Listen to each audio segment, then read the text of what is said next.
Well, we've got about 20 minutes here to, I hope, get a great conversation going about sort of where we are. I mean, I indicated this morning in some of the earlier comments that you two weren't able to hear them, but we're really at an important juncture point where the United States, which is the most successful economic democracy yet to have evolved on the planet, is sitting with a huge opportunity where the competition of the world has now risen, which gets our blood flowing and our heart beating harder to do better and to compete harder.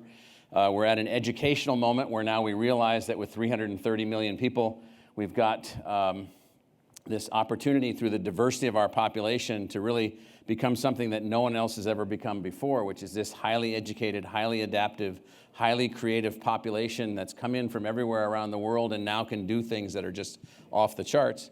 And so we have an opportunity to actually facilitate the birthing of a new economic trajectory for the United States. But just at the same time as that has happened, we've sort of run the full course with the old educational design.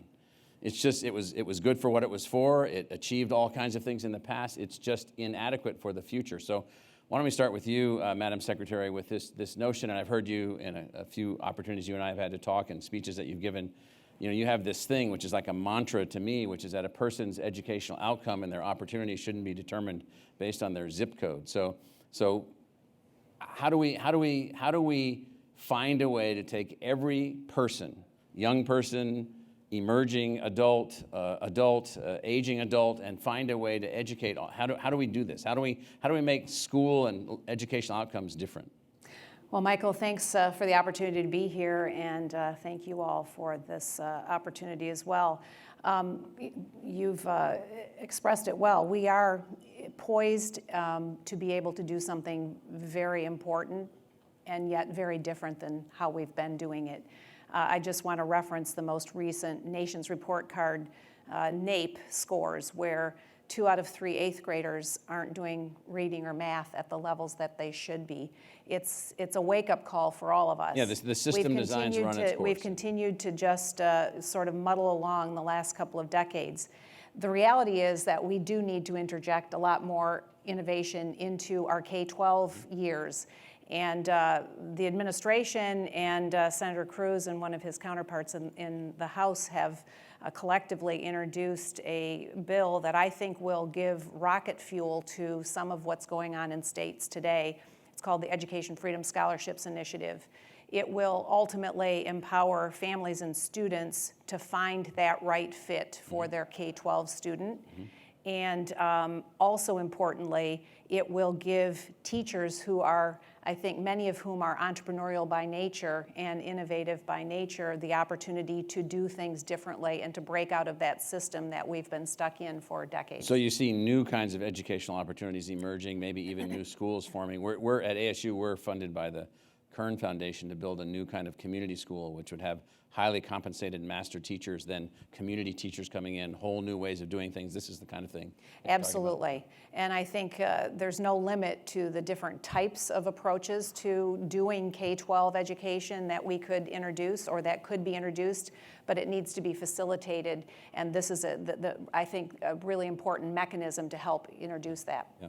Senator, you come from Texas, which from its founding forward has always been a unique place, a country-like place with its own spirit. It's larger than Australia in terms of people. It's one of the largest economies in the world.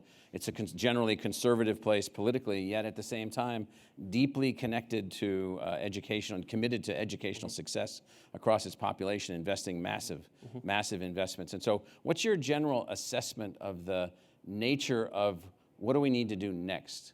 Not so much the problems of the past. What do we need to do next? Well, listen, I think all of us understand that education is foundational, that it is the gateway to the American dream. I think every one of us has seen that in our own families, both K through 12 education and higher education. If you look at every other public policy challenge that we face in this country, whether it's crime, whether it's substance abuse, whether it's health care, whether it's poverty, every one of those follows from education. If kids are able to get an education, many of the rest of those problems largely take care of themselves. Not entirely, but you go a big step towards addressing all of those issues. On the other hand, if kids don't get an education, if they're dropping out of school, we know, like night follows day, those other challenges are much more likely to occur. And we also know what works, though. Yeah. In terms of how you guarantee education, right now we tolerate a system where there are vast inequities in the system, and you have African American children, far too many trapped in failing schools, far too many Hispanic children, low-income children. We allow educational opportunities to be segregated based on wealth, based on skin color, based on zip code. That's fundamentally unfair, and what works is competition. Competition in every front. Look, this is all discussing competitiveness. Education is not unique. Competition works whether you're making automobiles or widgets or teaching kids and empowering parents, empowering students with scholarships to choose the best educational outcomes is consistently, and now the data are compelling. If you want to improve educational outcomes, you want to improve the public schools, the best way to do so is empower parents to make the best choice for their kids. And so Secretary DeVos and I have worked very closely on legislation that would provide $10 billion a year in federal tax credits that would be allocated to the states for state scholarship granting organizations. Now that's $100 billion over 10 years, which even in Washington, $100 billion is a lot of money. Right. Those are new resources coming into, half of it K through 12 education, half of it adult vocational education, apprenticeships, helping adults get new skills. And those are dollar-for-dollar tax credits for programs that are implemented at the state level, that are designed at the state level, that respond to state needs. You want to talk about powerfully transforming the educational system and increasing the opportunities and the outcomes.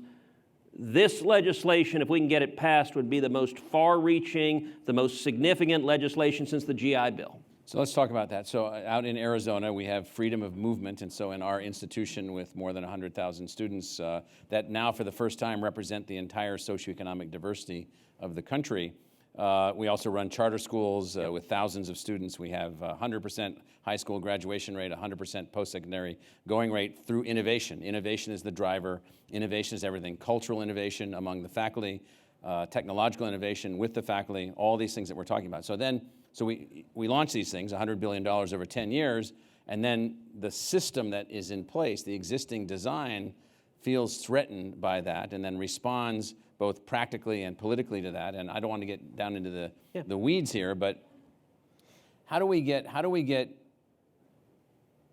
everyone involved in the innovation process? The existing institutions, some will make it, some won't make it. So this notion of competition, you're absolutely right. Competition is the driver of all things that help us to drive the forces of Schumpeter, of creative destruction, coming up with new models, new innovative models, making these things happen. How do we facilitate competition and then deal with the complexities of that competition being against basically community-driven boards with tax-paying citizens governing school districts in districts that they believe that they own? Like, how do we do that? I always like to refer to Florida, which Arizona has been a real leader in the area of education freedom and school choice, but Florida has a wider variety of programs and probably more students in total that more insects in Florida also. More insects. More bugs. A lot more humidity too. But what's been interesting in Florida is as more of those opportunities have been introduced, the traditional system has continued to improve. Got it. And in those districts where the largest number of families are making choices other than their assigned school, all of the outcomes for that district have continued to improve, including the traditional school. So the competition is driving up everyone. Because the traditional schools are making decisions that heretofore they wouldn't make absent something to benchmark against and compare themselves to. Mm-hmm. So as you all are both intimately aware of this, and I've read the things that you've been saying and writing. So now as we change the way the world works, where education now is no longer something you just give to a young person, they maybe go to college, they maybe don't go to college. If they go to college, then they're kind of done unless they go to graduate school. And then you sort of educate yourself after that. We're getting to the point now where we need to think about education as a universal thing. A lifelong thing, but a universal, lifelong learning. And so how do we then facilitate that with the kinds of structurally rigid institutional designs that we often find ourselves with? So, Senator, ideas about that? Well, I think we need to do so both on addressing the substance and addressing the politics of it. So, you talked about the barriers, the institutional inertia. And you're right, there have been states that have been incredibly innovative. I think Arizona and Florida are both at the top of the list in terms of being innovative and being willing to take on the status quo. One of the advantages of that is that we now have real results. So I remember 25 years ago, I've been involved, as Betsy has, in the school choice movement for decades. 25 years ago, you'd have a discussion about school choice, and the argument that was given was, well, if we have choice, it'll destroy the public schools. And listen, if that argument were true, that would be a compelling reason not to do it. We now know unequivocally that argument is false because we've seen choice programs implemented all over the country. There are 18 scholarship tax credit programs in states across the country. And as the Secretary pointed out, the data are overwhelming that when you introduce competition and choice, the kids that exercise choice, their educational outcomes go out, but also the public schools improve, that in the face of competition, the educational outcomes are better. I view this as the civil rights issue of the 21st century, that we ought to be horrified at generations of kids, many of them minority kids, being stuck in a system that is not giving them hope and an avenue out. Now, how do you do that? You make the case on the merits. Another major argument used against choice typically is we don't want to take money from the public schools. Well, one of the things Betsy and I did in designing this is $100 billion that doesn't take a penny from the public schools. None of this is coming from existing educational funds. This is new funds coming in, but coming in with the requirement that competition and choice be integral to that. Right. We're also trying, you talked about lifelong learning. Half of the bill is K through 12, the other half is vocational. Right. And a big part of the reason for that is to try vocational with the big V. With everything. A lifelong. Yeah, right. States opt in. Every state can choose whether to opt in. You can opt into the K through 12 portion, you can opt into the vocational portion, or both. States design the programs, which means that the needs in Arizona are going to be different than the needs in Nebraska, are going to be different than the needs in New York State. And each state can design programs to meet their needs. But part of what we're trying to do with the vocational element, allowing people, adults, to get training for new skills, is broaden the coalition behind this. And in particular, what I hope to do is bring more blue-collar unions to the table. You want to talk about growing the numbers of union members working in skilled trades. This is $50 billion in federal tax credits, scholarship tax credits to do so. If we can bring those players, look, politically the school choice dynamics are fairly transparent, which is that in Washington, virtually every Democrat opposes school choice programs because teachers' unions have historically opposed them. The only way to get something like this to move is to change that gridlock, to change that, and my hope is if we can bring players who are traditionally political allies of Democrats, who are blue-collar unions, who have been with Democrats, you suddenly change the cost-benefit analysis for a Democratic member of Congress to say, wait a second, I can provide enormous opportunity for African American kids, for Hispanic kids, and also grow the number of union members and skilled workers. Yeah. That starts to become, I hope, a pretty compelling political picture driven by the policy and substantive results behind it. Madam Secretary, you want to add to that, or? No, I think Ted stated it well. It is time to change the dynamic for most kids' K-12 experience, and by introducing a lot more freedom into that world, you're going to get a lot more innovation and approaches to actually experiencing that education. Right.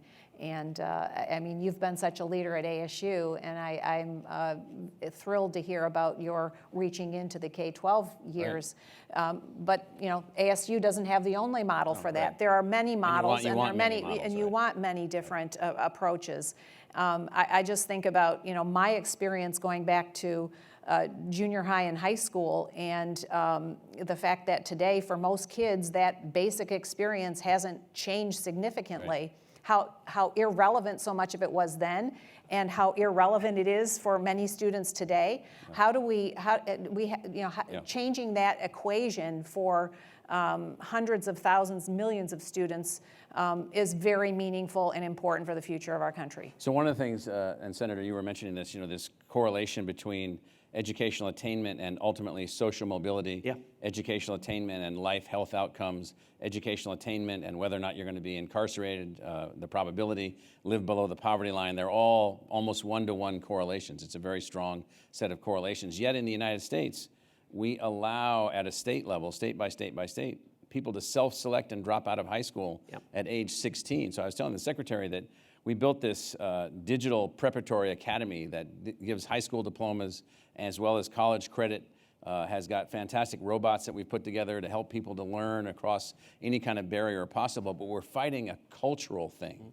There's this thing that somehow the old rules from 1940, most of those bills were passed in the 30s and the 40s, that everybody didn't have to graduate from high school. How do we modernize the legislative process to upgrade this notion to lifelong learning and university? We shouldn't have anybody that doesn't have a high school level of education. No one. We shouldn't have anyone that doesn't have access to ongoing lifelong education. So how do we modernize that legislative process? Not the process itself, but the outcomes. We can't totally eliminate people making poor choices. That's part of the human experience. But some of the people Children, making the choices, a little bit different, but some of the people making the choices to drop out and give up, they don't have any good alternatives. If you're a single mom in the inner city and you're struggling to just even put food on the table, your only option may be the school down the street that has a 50% dropout rate, that has rampant violence. I'll give you a statistic from the Cleveland Public Schools. This was one of the stats that was litigated, went to the Supreme Court.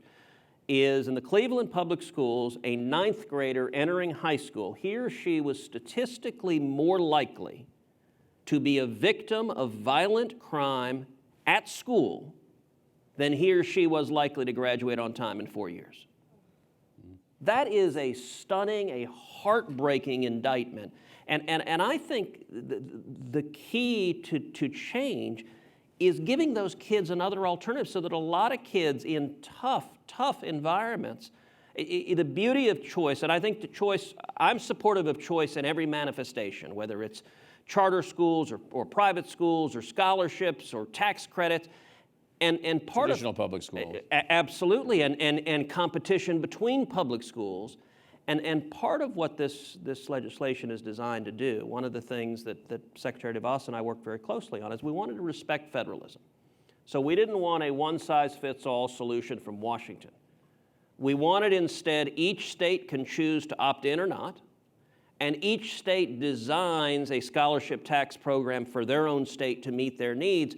That means all sorts of states can try different models. Some can try distance learning or telelearning or using technology. Others can do apprenticeships. There's a whole range depending on, in Houston, we need a lot of oil and gas workers. That may be less relevant in Iowa. And so given the economic needs, given the needs of the students, you want to have that flexibility. And I think if there's a good choice, if there's a good option, an awful lot of kids, look, in my family, I think back to my father came to the United States from Cuba in 1957. And he was an 18-year-old kid, couldn't speak English, had nothing. He washed dishes making 50 cents an hour.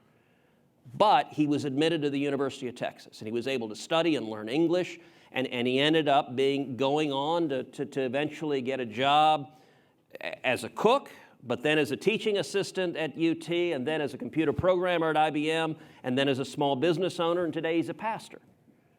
Getting the beginnings of those educational steps opens up entire frontiers. So I'm going to ask the last question to the Secretary, and I'm going to use your dad as the object. So your dad comes, he gets this great education at UT Austin.